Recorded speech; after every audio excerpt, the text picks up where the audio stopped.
Jésus veut habiter en vous par le Saint-Esprit. Ce Saint-Esprit qui nous rend saints. Et voyez quel changement chez les disciples à la Pentecôte.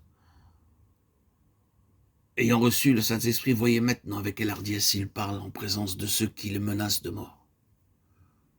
Nous devons obéir à Dieu plutôt qu'aux hommes, disent-ils. On les jette en prison et ils chantent des cantiques au milieu de la nuit.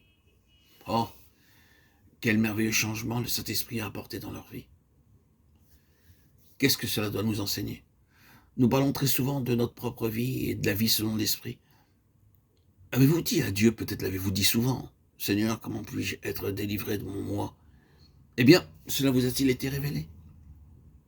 Le doigt de Dieu a-t-il atteint les profondeurs de votre cœur? Et avez-vous été amené à dire, « Oh Dieu, mes échecs proviennent de ma confiance en moi-même, de ma propre volonté, de mon désir de faire ce qui me plaît. » C'est ce maudit « moi » qui veut dire son mot à propos de tout. Et il n'y a aucune puissance qui puisse l'expulser, excepté la puissance de la présence de Jésus. Vous pouvez être troublé au sujet de quelques définitions théologiques concernant la manière dont ceci s'accomplit. Vous pouvez vous demander dans quelle proportion le péché subsiste et dans quelle proportion nous en sommes délivrés. Mais voici ce que vous devez croire. Bien que vous ne puissiez l'expliquer, croyez que l'esprit de sainteté qui vous est donné est la sainteté même de Jésus dans votre cœur. Que ceci vous suffise. Rempli du Saint-Esprit, vous avez en vous la puissance de la sainteté de Dieu qui accomplit dans votre cœur l'œuvre bénie de la sanctification. Considérez l'amour qui unissait les disciples en un seul corps. J'ai parlé tout à l'heure de leur rivalité. Chacun cherchait qui aurait la première place dans le royaume. Après la Pentecôte, il en fut autrement.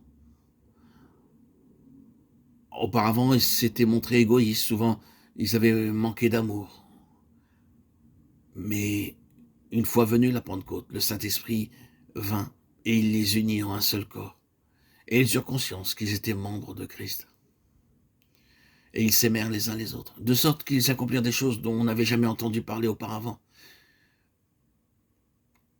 Bien qu'ils n'eussent entre eux, pour la plupart, aucun lien de parenté, ils se mirent à vendre leurs biens et leurs propriétés et à mettre en commun tout ce qui leur appartenait.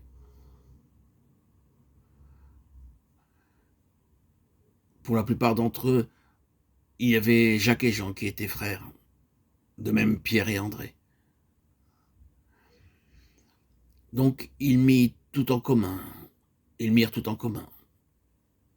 Et ce fut le résultat de la venue du Saint-Esprit et de l'amour de Dieu dans leur cœur.